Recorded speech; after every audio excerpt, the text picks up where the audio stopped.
Hermanos, Dios me los bendiga. Bienvenidos a un repaso de la lección de escuela sabática. En esta ocasión vamos a repasar la lección número 4. Así que hermanos, sean bienvenidos a este canal donde nuestro objetivo es predicar la verdad presente, la sana doctrina. En esta ocasión, hermanos, vamos a invocar la presencia de nuestro Dios para que el Espíritu Santo nos guíe toda verdad y que podamos comprender las importantes lecciones que viene trazando la lección de escuela sabática. Así que, hermanos, vengamos de rodilla. Bendito Señor que estás en el cielo, santificado sea tu nombre. En este momento que vamos a presentar tu palabra y que vamos a repasar la lección de escuela sabática, te pedimos, Señor, de que nos des inteligencia, conocimiento para que podamos profundizar en tu palabra y después podamos obedecerla. Bendice a tu pueblo, bendice a tus hijos que van a escuchar este repaso de la lección, que podamos aprender, que podamos ampliar más el conocimiento para la honra y gloria de tu nombre. Te lo suplicamos en el nombre de Jesús. Amén. Ok, hermanos, como les dije, la lección que vamos a repasar es la lección número 4. Trae como título El conflicto detrás de todos los conflictos. El versículo para memorizar está en Josué capítulo 10, versículo 14. Dice así: No ha habido día igual ni antes ni después en que el Señor escuchara la voz de un hombre, porque el Señor luchó por Israel. Hermanos, vamos a ver en esta semana que la Biblia, y especialmente el libro de Josué, presenta a Dios como un guerrero, como un Dios de batalla. Y de paso, en la Biblia, a Dios se le llama Jehová de los ejércitos, porque es un término que tiene que ver con batalla, con un conflicto hostil. Y Cristo es el comandante de las huestes angélicas, mientras que el mal también tiene su ejército. Vamos a ver en esta semana que la Biblia presenta que detrás de un conflicto que podemos ver hay un conflicto cósmico y espiritual. Y el libro de Josué presenta este conflicto que una vez inició en el cielo con Lucifer. Es interesante, hermanos, que la Biblia enseña que Dios iba a defender a su pueblo de estas batallas hostiles que iba a llevar a cabo Israel después que cruzara el río Jordán. Ahora, es importante comprender que el conflicto que presenta el libro de Josué tiene un trasfondo espiritual que inició en Génesis 3:15, hablando cómo el pecado entró a esta tierra. Se presenta la primera profecía mesiánica, Génesis 3:15. Es importante comprender también que estas guerras que presenta el libro de Josué tienen un trasfondo espiritual. No son simplemente guerras solamente por ser guerra, sino que hay un trasfondo espiritual. Y es bien importante comprender, hermanos, que el diablo quería destruir a Israel, conectando el libro de Josué con Génesis 3:15. El diablo quería destruir a Israel a través de estas tribus paganas, cananeos, jebuseos, amorreos, porque el diablo sabía que de Israel iba a venir la simiente prometida, que era el Mesías. Así que el diablo iba a hacer todo lo posible para destruir al pueblo de Israel. Todas las batallas que se hicieron en contra de Israel en el Antiguo Testamento son batallas que deben de entenderse desde una perspectiva de un conflicto cósmico. Y esa enemistad tiene que ver porque de Israel iba a venir la simiente prometida, que es Cristo. Ahora pasemos al día domingo.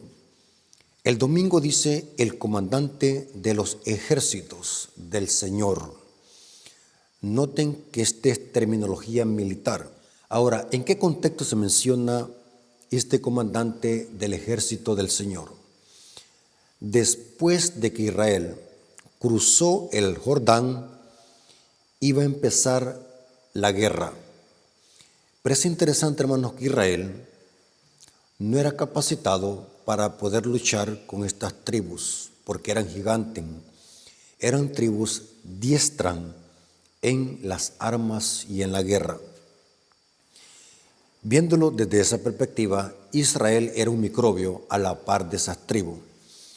Pero es interesante que en este contexto se presenta un príncipe del ejército del Señor para fortalecer al ejército de Israel. Pero es interesante lo que dice la lección acá en el día domingo.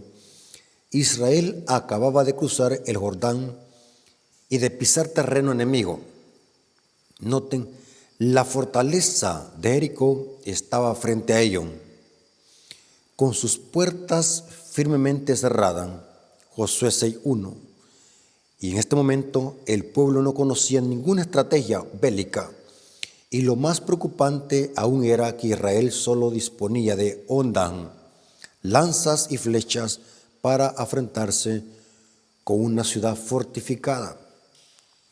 Podemos decir de que Israel, a la par de esa ciudad fortificada, donde habían gigantes expertos en el combate y la guerra, Israel parecía un conejillo de India. Así que en ese contexto, para fortalecer a Israel, aparece un varón de Dios. Y noten cómo dice Josué capítulo 5, versículo 13 al 15. Cristo, este varón que se le apareció a Josué, es Cristo. Se le conoce en profecía y en teología teofanía. Son representaciones vívidas de Cristo en el Antiguo Testamento. Josué capítulo 5, versículo 13 al 15. Estando Josué cerca de Jericó, alzó sus ojos y vio un varón que estaba delante de él, el cual tenía una espada desenvainada en su mano. Noten que esta es terminología de guerrero. Noten que Cristo es como cordero para salvar, pero es como león rugiente para pelear contra sus enemigos. Noten, Cristo es cordero y es león. Ese mismo símbolo o esos símbolos se relacionan en Apocalipsis capítulo 5, versículo 1 hasta el 7. Noten que aquí se presenta este varón que tenía una espada desenvainada en su mano, o sea, listo para luchar. Y Josué, yendo hacia él, le dijo: ¿eres de los nuestros o de nuestros enemigos? Él respondió, o sea, el varón, no, mas como el príncipe del ejército de Jehová he venido ahora. Entonces Josué pudo identificar que este ser celestial era Jehová, era el ángel de Jehová, otro nombre dado a Cristo en el Antiguo Testamento, teofanía. Repita conmigo, hermanos, son teofanía. Las teofanías o cristofanía son representaciones vívidas de Cristo en el Antiguo Testamento. El ángel de Jehová, el príncipe del ejército de Jehová, ese profeta que levantaré en medio de ustedes, son representaciones de Cristo. Vamos a ver lo que dice este varón. Mas como el príncipe del ejército de Jehová he venido ahora. Entonces Josué, postrándose sobre su rostro en tierra, este es proscuneo, este es adorar, y le adoró, y le dijo: ¿qué dice mi señor a su siervo? O sea, que este no era el ángel Gabriel, este no era cualquier ángel. Este varón, este príncipe era Cristo mismo, Jehová de los ejércitos. ¿Qué dice mi señor a su siervo? Noten lo que dice Josué.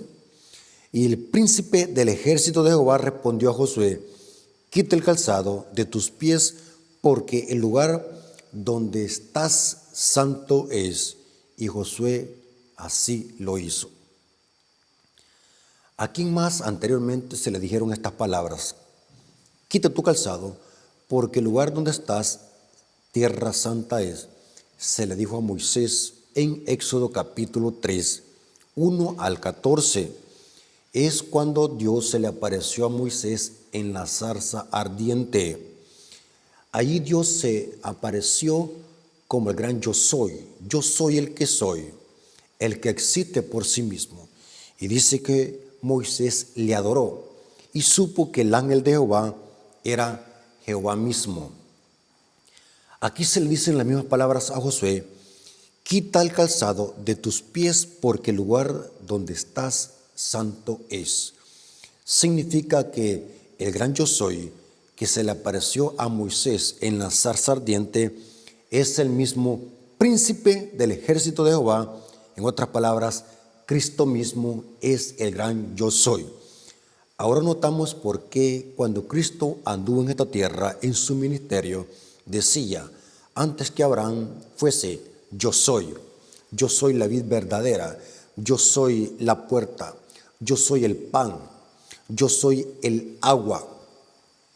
Porque es una referencia al gran yo soy, el que existe por sí mismo, como se le apareció Dios a Moisés en la zarza ardiente. Es importante comprender de que este varón o este príncipe que se le apareció a Josué es Cristo mismo, lo que se le conoce como teofanías. Repito esto para que pueda quedar claro que las teofanías son representaciones vívidas de Cristo en el Antiguo Testamento. ¿Cómo demostramos que este príncipe que se le apareció a Josué es Cristo mismo? Es interesante que en Daniel capítulo 12, noten que en Daniel capítulo 12 a este príncipe se le llama Miguel. Daniel capítulo 12 versículo 1 dice así. Noten que se habla en el contexto de una liberación, en el contexto de una batalla, de una guerra, donde Miguel, el gran príncipe, liberta a su pueblo. Daniel capítulo 12 versículo 1. Aquí el contexto es de que Daniel ve esta visión y que Miguel liberta a los hijos de su pueblo de las garras, según el contexto del rey del norte. Cuando el rey del norte da un decreto de muerte, Miguel, el príncipe, se levanta para libertar a su pueblo. O sea que aquí Miguel, como guerrero, defiende a su pueblo. El pueblo está quieto. El pueblo está confiado en que este príncipe los libertará de las garras del rey del norte, según Daniel capítulo 11, versículos 40 al 45. Daniel capítulo 12, versículo 1 dice: en aquel tiempo se levantará Miguel. ¿Cuándo es aquel tiempo? Cuando el rey del norte se levante para matar y destruir a muchos, según los versículos últimos del capítulo 11. En aquel tiempo se levantará Miguel, el gran príncipe que está de parte de los hijos de tu pueblo, y será tiempo de angustia, cual nunca fue desde que hubo gente hasta entonces, pero en aquel tiempo será libertado tu pueblo, todos los que se hayan inscrito en el libro, se entiende que es el libro de la vida. Ahora sigamos profundizando en la lección de escuela sabática, porque necesito que pueda quedar claro que este príncipe del ejército de Jehová es Cristo mismo. Esto lo corrobora el libro Testimonios para la Iglesia, tomo 4, página 160, párrafo 1. Aquí el espíritu de profecía dice que ese varón que se le apareció a Josué, ese príncipe del ejército de Jehová, es Cristo mismo. Dice así, Testimonios para la Iglesia, tomo 4, página 160, párrafo 1, dice: el que se alzaba delante de Josué era el Hijo de Dios. Era el que había conducido a los hebreos por el desierto, como una columna de nubes durante el día y de fuego durante la noche, para que Josué supiera que no se trataba de nadie más sino de Cristo, el Altísimo. Dijo: quita tu calzado de tus pies. Y se cita Éxodo 3:5, porque el que iba a conducir al ejército de Israel era Cristo mismo. Y esta aparición del príncipe de Jehová a Josué era para fortalecer la fe del pueblo, era para fortalecer la fe de Josué, de que ellos iban a vencer, porque Cristo es el capitán que dirigía esa batalla. Y al fin, la Biblia dice que los muros de Jericó cayeron. Lo que podemos aprender de esta historia, cuán importante es que nuestra fe esté aferrada en Cristo Jesús. Cuán importante es, hermanos, que nuestras luchas, nuestras batallas y nuestros problemas los depositemos en Cristo, porque Él cuida de nosotros. Y esto pasó también con los sirios. Hay una historia similar en 2 de Reyes, capítulo 6, versículos 16 al 17, donde Cristo mismo libertó a Israel de la batalla de los sirios. Vamos a ver en este acontecimiento, que es similar a lo que pasó con Jericó, de que el diablo usó a los sirios para tratar de luchar contra Israel. Y Dios actuó para libertar a Israel de las manos de los sirios. Y es interesante que en ese contexto Dios abre los ojos espirituales del criado de Eliseo llamado Giezi, y pudieron ver alrededor del campamento un ejército de Jehová, de varones montados en caballos. No cabe duda que era una visión de los ejércitos celestiales, que son ángeles. Noten cómo dice 2 de Reyes, capítulo 6, versículos 16 al 17. Él le dijo: no tengas miedo, porque más son los que están con nosotros que los que están con ellos. Y lloró Eliseo y dijo: te ruego, oh Jehová, que abra sus ojos para que vea. ¿Los ojos de quién? Del criado de Eliseo, que llamaba Giezi. Entonces Jehová abrió los ojos del criado y miró, y aquí que el monte estaba lleno de gente de a caballo y de carros de fuego alrededor de Eliseo. Noten, aparentemente se veía de que los sirios iban a destruir a Israel, porque recordemos, hermanos, que Israel siempre fue un ejército diminuto a comparación de estas grandes naciones paganas. Y el diablo se confiaba de eso, de aprovecharse de la debilidad de Israel. Pero mientras Israel obedecía los mandatos de Dios, iba a salir victorioso, y Jehová iba a luchar en favor de Israel. La clave para que Israel tuviese éxito y ninguna batalla perdiera era que confiara en Dios y que Israel se mantuviese fiel, porque esa era la condición. Cuando Israel apostataba, es que fácilmente era vencido por los enemigos. Pero mientras Israel se mantenía fiel al pacto, Cristo luchaba por ello. Es cierto que Dios era el guerrero que defendía a Israel, pero Israel tenía que cumplir una condición: serle fiel a Dios, obedecer los mandamientos, obedecer esa ley que fue depositada dentro del arca del pacto. Ahora vamos a ver el día lunes, guerra en el cielo. En el día lunes viene presentando que la guerra que se presenta en el libro de Josué, o en las guerras que se presentan en este libro de Josué, son una repercusión de una guerra que inició en el cielo. Es importante comprender, hermanos, la Biblia desde esta perspectiva. La Biblia es un libro de historia verídica, pero esas historias tienen un trasfondo espiritual. Los adventistas creemos de que esas historias tienen una dimensión profética y apocalíptica. La guerra que se presenta en el libro de Josué, esas batallas que Israel llevó a cabo con naciones paganas y con enemigos que querían destruir a Israel, prefiguran una guerra cósmica que inició en el cielo. Noten cómo dice Apocalipsis 12, versículos 7 al 9. La primera batalla se llevó a cabo en el cielo.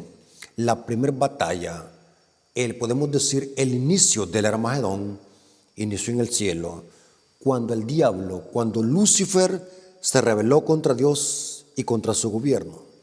Vemos de que el diablo engañó a una tercera parte de los ángeles, y esos ángeles junto con el diablo lucharon contra Miguel, pero Miguel venció, porque Miguel es otro nombre dado a Cristo.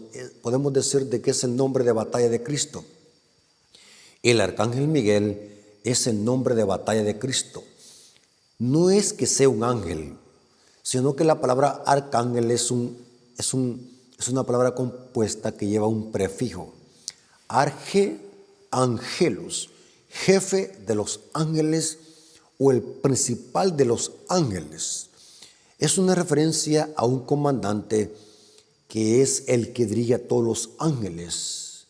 Ahora, y Miguel es una pregunta desafiante. ¿Quién es como Dios?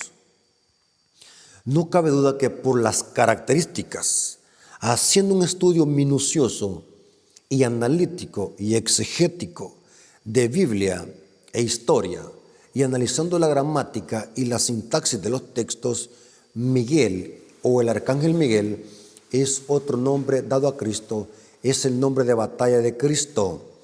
Y noten cómo dice Apocalipsis 12, versículo 7 al 9.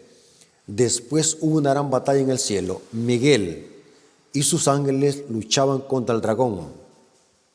Y luchaban el dragón y sus ángeles, pero no prevalecieron, ni se halló ya lugar para ellos en el cielo. Y fue lanzado fuera, noten que Miguel gana, y fue lanzado fuera el gran dragón, la serpiente antigua que se llama Diablo y Satanás, el cual engaña al mundo entero, fue arrojado a la tierra y sus ángeles fueron arrojados con él. Es interesante que en Daniel capítulo 10 hay una batalla similar. Dice allí de que Gabriel estaba luchando contra el príncipe de Persia, pero Gabriel clamó para que Miguel viniese en su ayuda. O sea, Gabriel y Miguel están luchando ahora contra el príncipe de Persia. Aquí podemos ver en esta historia de Daniel capítulo 10, vemos esta historia, una historia literal con un trasfondo espiritual, con un conflicto cósmico. Detrás de la historia hay un conflicto cósmico. Detrás del telón vemos un conflicto. Haciendo un estudio profundo de Daniel 10, esto lo corrobora también el espíritu de profecía, es de que el diablo estaba influenciando la mente de Ciro para que Ciro y Astarjerjes no pudiesen dar el decreto de reconstruir a Jerusalén en el año 457 a.C. Dice la historia, y eso lo corrobora el libro Profetas y Reyes, de que había entrado un desánimo profundo sobre Ciro, pero estaba tardándose en dar el decreto. Ya se acercaba la fecha y aún no se daba el decreto. Así que el diablo estaba influenciando en la mente de Ciro, dice el espíritu de profecía. Noten que detrás de una historia hay un conflicto espiritual. Así que vino Miguel y ayudó a Gabriel. Dice, y Miguel vino en su ayuda. ¿En la ayuda de quién? De Gabriel. Y lucharon contra el príncipe de Persia. O sea, el príncipe de Persia acá espiritualmente era el diablo que estaba usando a Ciro o desanimando a Ciro para que Ciro no diera el decreto de reconstruir a Jerusalén en el año 457 y así empezar la gran profecía de las edades, que son los 2300 tardes y mañana que menciona Daniel 8:14. Pero ese es otro estudio profundo. Solamente le estoy dando unos pincelazos como detrás de una historia literal hay un conflicto espiritual detrás del telón. Vemos también que en el libro de Ezequiel capítulo 28 e Isaías capítulo 14, dos libros, Ezequiel 28 e Isaías 14, se presenta en analogía, son analogías para hablar del origen del pecado y del mal, cómo el diablo se rebeló en contra del gobierno de Dios. Ahí se usa la analogía de el rey de Tiro en Ezequiel 28 y el rey de Babilonia en Isaías 14. Por eso es que los teólogos han llegado a la conclusión de que estos capítulos son analogías o profecías de doble referencia. O sea, tanto el rey de Tiro y tanto el rey de Babilonia estaban actuando idénticamente como el diablo lo hizo en el cielo. Por eso, hermanos, la primera parte de cada capítulo se habla de la cabeza visible que se puede ver cómo está actuando. Y la segunda parte de los capítulos se presenta quién está detrás tanto del rey de Tiro como del rey de Babilonia. Se habla de un querubín que se enalteció su corazón. En Isaías 14 se habla de un lucero, hijo de la mañana, que quería establecer su trono a los lados del norte. Por eso es que se le conocen estos capítulos como profecías de doble referencia. Dios primero le habla a la cabeza visible, que son los reyes, y después habla a quién está usando a estos reyes apóstatas. Por eso es que se le conoce como analogía. Son capítulos de doble referencia. Se le habla al rey y después se le habla al que está usando al rey, que es Lucifer, un querubín. Es interesante lo que dice la lección de escuela sabática en el día lunes. Isaías y Ezequiel se refieren a ese conflicto, aunque algunos comentaristas intentan restringir el significado de Isaías 14 y Ezequiel 28 al rey de Babilonia y el gobernante de Tiro. Pero es cierto, hermanos, se refiere en primera instancia al rey de Tiro y al rey de Babilonia. Pero recuerden, son profecías de doble referencia o significado. Porque si tomamos todos los elementos literales de ambos capítulos, caeríamos en grandes errores. ¿Por qué? Porque el rey de Tiro nunca fue un querubín. Y tampoco el rey de Babilonia tampoco fue un lucero hijo de la mañana. El lucero hijo de la mañana, el nombre con que los antiguos le llamaban a la estrella Venus, que más tarde se identificó a este ángel caído con Lucifer o Lubel o Fósforos, el que porta la luz o el portador de luz. Es imposible que podamos tomar todo el capítulo literal porque caeríamos en grandes contradicciones. Por eso es que ambos capítulos son profecías de doble referencia o significado.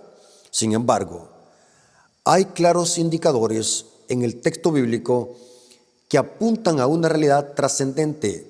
Se presenta al rey de Babilonia como si hubiese estado en el cielo, próximo al trono de Dios, Isaías 14, 12 al 13. Y se dice que el rey de Tiro residía en el Edén como querubín protector en el monte santo de Dios, Ezequiel 28, 12 al 15. Esto se refiere a Lucifer acá, porque el rey de Tiro y el rey de Babilonia nunca estuvieron en el Edén, ni tampoco en el trono de Dios. ¿Notaron? Por eso es que se le conoce como profecía de doble referencia. Repita conmigo, hermano. Quiero que repita conmigo. Ezequiel 28 y Isaías 14 son profecías de doble referencia o significado. Y dice acá, y se dice que el rey de Tiro residía en el Edén. Significa que el Edén, donde fueron establecidos nuestros primeros padres, antes de eso ya existía en el cielo, porque el Edén era un trono, era un pedacito del trono que había bajado a la tierra. Dice el Espíritu de Profecía que antes del diluvio, Dios se lo llevó otra vez para el cielo, el jardín del Edén. Hermanos, es importante comprender en términos generales lo que viene plasmando el libro de Josué, de que detrás de esas batallas físicas que se podían ver, donde había sangre, donde habían muertes físicas, hay un conflicto entre el bien y el mal, entre Satanás y Cristo, y que Apocalipsis 19 y Apocalipsis 20 presentan de que ese conflicto va a terminar en una gran batalla mundial llamada el Armagedón. Ese conflicto que inició en el cielo va a desatarse hasta el fin del milenio. Pasemos al día de Martes. Martes dice, el Señor es un guerrero. ¿Qué significa el hecho de que Dios es un guerrero? Así como Dios es misericordioso, es justicia.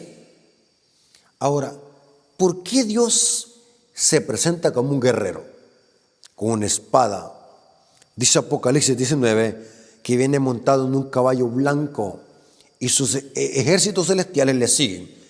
¿Por qué ese ser que es misericordioso, que es como un cordero, ahora se representa en la Biblia como un guerrero, como alguien que lucha, como alguien que defiende a su pueblo y lo hace con fuerza y con su poder?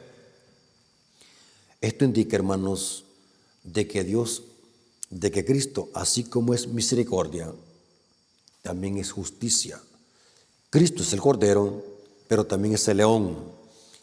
Cordero representa que Cristo es nuestro Salvador. Para los que lo aceptan es Cordero, pero para los que lo rechazan es un león, el león de la tribu de Judá. Noten dos atributos de Cristo. Cristo es justicia y misericordia. Cristo es amor, pero también es fuego consumidor, pero también es el guerrero, el príncipe del ejército de Jehová. Cristo es el que lucha. Cristo es el capitán. Cristo es Miguel, el que defiende a su pueblo. Ahora, es interesante, hermanos, vamos a ver que en Éxodo 15, versículo 3 al 7, a Dios se le llama guerrero. Noten que este es un término de guerra, de batalla. Porque las batallas del Antiguo Testamento son batallas que prefiguran una batalla espiritual. Noten que no son batallas como las que hacían los ejércitos por discutir territorio. Estas batallas que se hacían con Israel no son batallas como las que hace Ucrania con Rusia o Rusia con Ucrania. No son batallas como las que hace Israel con Palestina. Las batallas aquí tienen otro trasfondo, y es que el diablo quería aniquilar a Israel porque el diablo sabía que había una profecía mesiánica de Génesis 3:15 donde decía que tarde o temprano nacería una simiente de la mujer y esa simiente iba a ser varón, y el diablo sabía que esa simiente iba a venir de Israel, del linaje santo de Israel. Entonces el diablo iba a hacer lo posible como destruir a Israel. Y aquí vemos Dios actuando para preservar la prole, para preservar esa descendencia santa de la que vendría Jesucristo como el guerrero. Noten cómo dice Éxodo 15, versículo 3 al 7. Noten cómo se describe aquí a Dios, a Jehová. Jehová es varón de guerra, Jehová es su nombre. Echó en el mar los carros de Faraón y su ejército. Noten que esto es aquí Dios luchando contra los enemigos de Israel. Y sus capitanes escogidos fueron hundidos en el mar rojo. Los abismos los cubrieron. Descendieron en las profundidades como piedra. Tu diestra, oh Jehová, ha sido magnificado en poder. Tu diestra, oh Jehová, ha quebrantado al enemigo. Y con grandeza de tu poder has derribado a los que se levantaron contra ti. Enviaste tu ira, los consumió como hojarasca. Noten, este carácter de Dios que se presenta acá es un carácter de guerra, donde Dios está actuando para proteger a su pueblo de sus enemigos. Jehová es varón de guerra. Saben, hermanos, que tenemos un concepto de que creemos de que Dios es solo amor.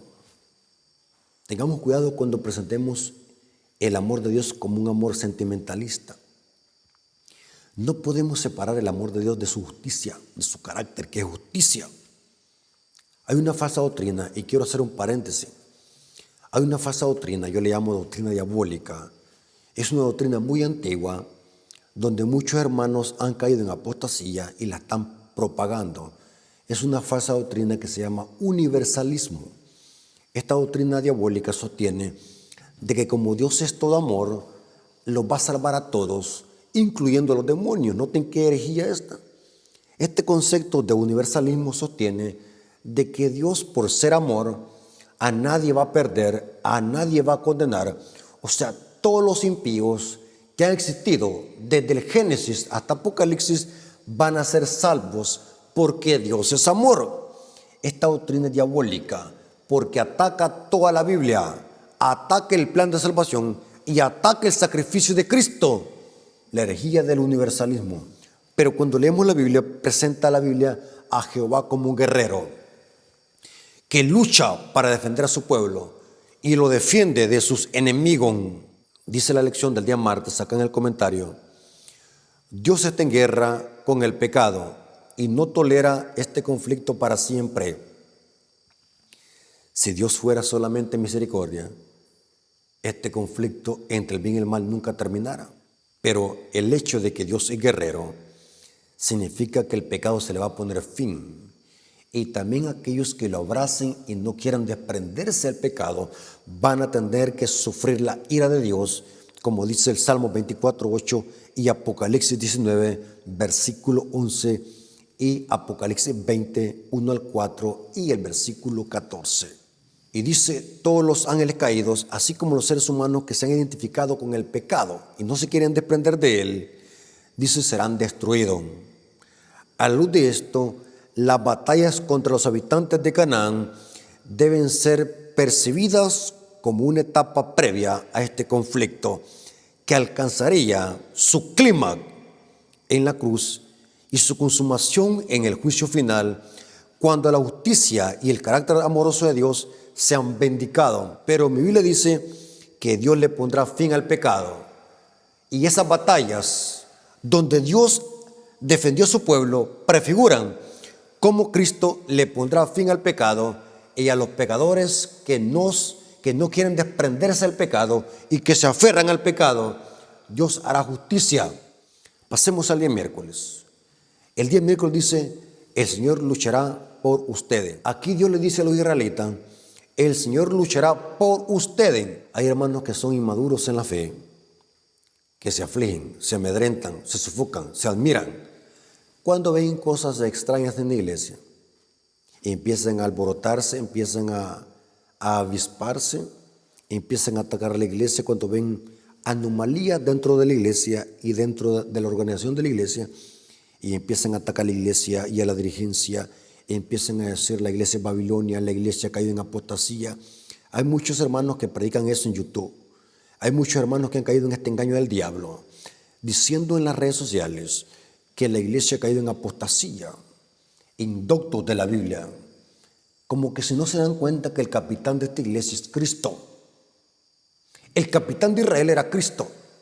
El capitán de esta iglesia es Cristo. El diablo tratará de hacer cosas y muchas veces la hará, pero el que dirige este barco es Cristo, dice el Espíritu de Profecía.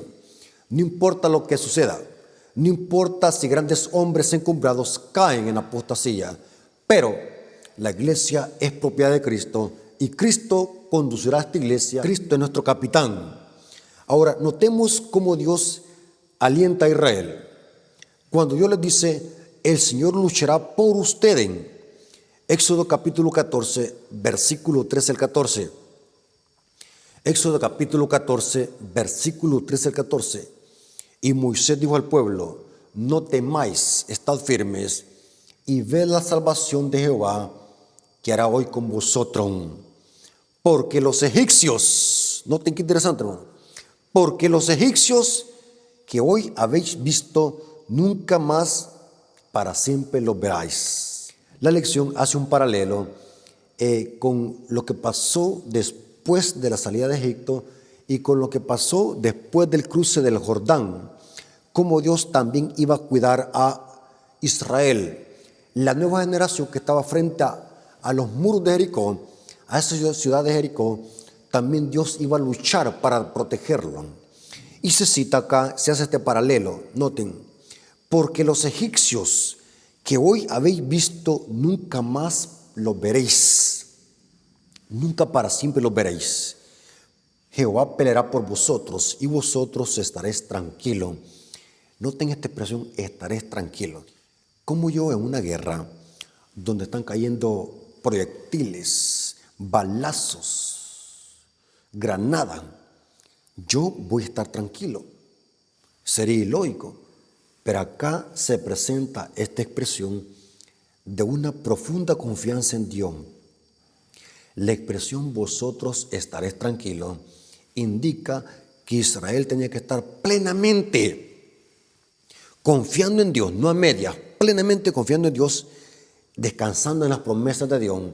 Esta palabra, y estaréis tranquilos, saben que cuando leí esta palabra, y vosotros estaréis tranquilos, saben de que cuando un bebé está durmiendo en una cuna, tranquilo, o sea, no se preocupa por nada, Su mente indefensa está en una profunda tranquilidad, sin preocupación por nada. O sea, la referencia vosotros estaréis tranquilos es una referencia a tener una plena confianza en que Dios iba a luchar por ello. Éxodo 14:25 se hace este énfasis también. Éxodo 14:25. Y quitó las ruedas de sus carros y los trastornó gravemente. Entonces los egipcios dijeron, noten, aún los egipcios paganos reconocieron de que Dios estaba de parte de Israel. Aún los egipcios paganos reconocieron de que era Jehová que estaba luchando en favor de Israel. Y dice acá, los egipcios dijeron, huyamos delante de Israel, porque Jehová pelea por ellos contra los egipcios. Noten, estos impíos detectaron que Israel no estaba haciendo nada. Quien estaba defendiendo a Israel era Jehová de los ejércitos. Y los egipcios pudieron detectar esto, porque ellos lo confiesan. Corramos, salgamos huyendo, porque los israelitas no están peleando. Quien está peleando es Jehová por ellos. Si tan solo nosotros confiáramos así de esta manera, hermano, no hubiesen problemas en nosotros. O si los hubieran, no los afectaran en nada.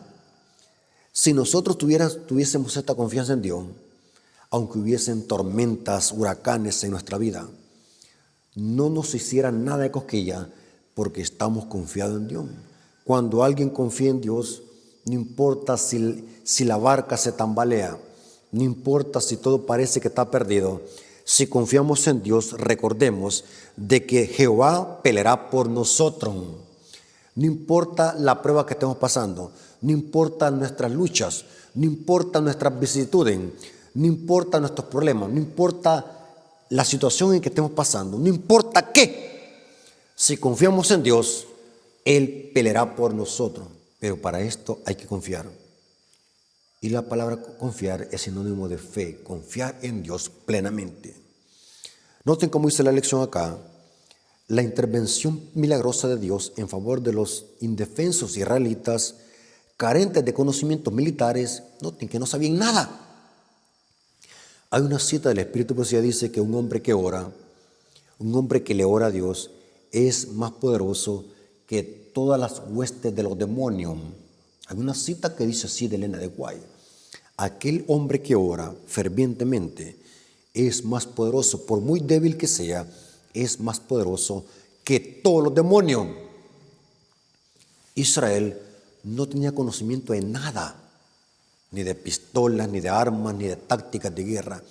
Hermanos, recordemos de que Israel era una nación indefensa. Israel tenía que poner la confianza en Dios, en Jehová de los ejércitos. Y me gusta lo que dice acá la lección. La intervención milagrosa de Dios en favor de los indefensos israelitas, carentes de conocimientos militares, se convirtió en el modelo. El Éxodo constituye el paradigma de la intervención del Señor en favor de Israel. Aquí, Dios no solo es quien libera la batalla, sino que exige a Israel que no luche, o sea, que estén quietos. Hermanos, todo lo que nosotros hagamos, las victorias que nosotros obtenemos, debe ser para darle gloria a Dios. Es Dios que lucha en favor de nosotros, y todo lo que tenemos es porque Dios ha luchado en favor de nosotros. Hermanos, es importante comprender que lo mismo que hizo Dios con Israel, quiere hacer con cada uno de nosotros. Confiemos en Dios que Él va a luchar en favor de nosotros. Hay un pequeño comentario acá en el día miércoles, dice: la historia demuestra que siempre que Israel estuvo suficientemente confiado en Dios, no necesitó luchar, porque Dios les decía: estés inquietos, porque hoy verán la gloria de Dios. Pidámosle a Dios de que nos dé esa fortaleza, esa tranquilidad, para que en medio de la batalla, en medio de la tormenta, podamos estar quietos, esperando que Dios obre en favor de su pueblo. Pasemos al día jueves. La segunda mejor opción. En el día jueves se presenta o se describe dos acontecimientos que hicieron los israelitas después del cruce del Mar Rojo y del Jordán. Hay cierto paralelo. Noten qué interesante. Después del Mar Rojo luchan los israelitas, pero después del Jordán Dios lucha por ellos. Cuando analizamos la historia bíblica, vamos a notar que Israel, después de que cruzó el Mar Rojo, hizo la primera lucha con los amalecitas. Y vamos a ver de que Israel, después de que cruzó el Jordán, ahí no luchó con nadie, sino que confió en Dios y Dios luchó por ellos. Vamos a leer estos dos acontecimientos que están paralelos. Por ejemplo, noten cómo dice Éxodo 17, versículo 8 al 13. Esto está pasando después del cruce del Mar Rojo. Israel luchó con los amalecitas y aunque lucharon, vencieron. Esto es después del acontecimiento cuando llegaron a las aguas de Mara y las aguas eran amargas. Dice Éxodo 17, versículo 8 al 13. Entonces vino Amalec y peleó contra Israel en Redifín. Y dijo Moisés a Josué: escógenos, varones, y sal a pelear contra Amalec. Mañana yo estaré sobre la cumbre del collado y la vara de Dios en mi mano. E hizo Josué como le dijo a Moisés, peleando contra Amalec. Noten que ahora pelean. Y Moisés y Aarón y Hur subieron a la cumbre del collado. Y sucedía que cuando alzaba Moisés su mano, Israel prevalecía. Noten que hay una lucha. Moisés tenía que tener sus manos levantadas para que Israel venciera. Si Moisés las bajaba, Israel perdía. Y noten cómo dice el texto: y las manos de Moisés se cansaban, por lo que tomaron una piedra y la pusieron debajo de él, y se sentó sobre ella, y Aarón y Hur sostenían sus manos, el uno de un lado y el otro del otro. Así hubo en sus manos firmeza hasta que se puso el sol, y Josué deshizo a Amalec y a su pueblo a filo de espada. O sea que Josué y Israel vencieron a Amalec, porque Dios estaba de parte de Israel. Después del cruce del Jordán, ahora Dios está luchando en favor de Israel. Israel no está haciendo nada. Esto está pasando cuando llegaron frente de Jericó. La Biblia dice que Jericó tenía que ser destruida. La Biblia dice que los muros de Jericó tenían que ser destruidos y derribados. Iban a dar ciertas vueltas alrededor de los muros de Jericó para que Jericó fuese destruido. Y aquí dice que Dios actuó en favor de Israel para que los muros de Jericó fueran derribados. Josué capítulo 6, versículos 15 al 21. Al séptimo día se levantaron al despuntar el alba y dieron vuelta a la ciudad. Está hablando de la ciudad de Jericó. De la misma manera, 7 veces, solamente este día dieron vuelta alrededor de ella 7 veces. Y cuando los sacerdotes tocaban las bocinas la séptima vez, Josué dijo al pueblo: gritad, porque Jehová os ha entregado la ciudad. Y será la ciudad anatema a Jehová, porque todas las cosas que están en ella, solamente Rahab la ramera vivirá, con todos los que están en la casa de ella, por cuanto escondió a los mensajeros que enviamos. Entonces el pueblo gritó, y los sacerdotes tocaron las bocinas, y aconteció que cuando el pueblo hubo oído el sonido de la bocina, gritó con gran vocerío, y el muro se derrumbó, el muro de Jericó se derrumbó. El pueblo subió luego a la ciudad, cada uno derecho hacia adelante, y la tomaron. Noten, y destruyeron a filo de espada todo lo que en la ciudad había, o todos los que estaban en la ciudad, hombres y mujeres, jóvenes y viejos, hasta los bueyes y las ovejas y los asnos. Lo que tenía que hacer Israel era confiar en Dios. La fe tenía que estar puesta en Dios. Pero si eran incrédulos, iban a ser vencidos. Hermanos, la fe es importante, hermanos, que la podamos ejercer. Para tener victoria sobre nuestras luchas y sobre el pecado, tenemos que vivir por fe. Si Israel hubiese sido incrédulo, no hubiese vencido, ni tampoco hubiese obtenido la tierra prometida. Dios les bendiga. Espero que este repaso de la lección nos haya servido para que podamos confiar en Dios y confiar de veras de que Él será nuestro capitán, y lo es, que conduce nuestro barco, que conduce nuestra vida. Él es el que lucha por nosotros, Él es el que dirige nuestros pasos. Por eso, hermanos, depositemos nuestra confianza en Él, porque Él cuida de nosotros. Dios los bendiga. Espero que hayamos aprendido y que podamos aplicar a nuestra vida espiritual estas hermosas historias que pasó con Israel. Vengamos de rodillas para darle gracias a Dios por estas hermosas promesas. Vengamos de rodillas. Bendito Señor que estás en el cielo, santificado sea tu nombre. Te agradecemos por tu palabra. Gracias por estas preciosas lecciones que hemos aprendido, que si queremos salir victoriosos en este conflicto entre el bien y el mal, tenemos que confiar en ti, Señor, porque tú eres Jehová nuestro guerrero. Y la promesa es que si estamos quietos, tú lucharás por nosotros. Gracias, Padre, por esa promesa de que tenemos un capitán, un príncipe que dirige nuestra vida en este conflicto cósmico que se desarrolla en esta tierra. Gracias por tu palabra, te lo agradecemos en el nombre de Jesús. Amén. Mis hermanos, Dios me los bendiga. Recuerden, si en verdad quieren apoyar este ministerio, háganlo suscribiéndose, dándole me gusta a los videos y compartiendo para que este ministerio pueda crecer y podamos alcanzar a muchas almas con la verdad presente. Así que, hermanos, Dios me los bendiga y un saludo para todos los hermanos. Amén.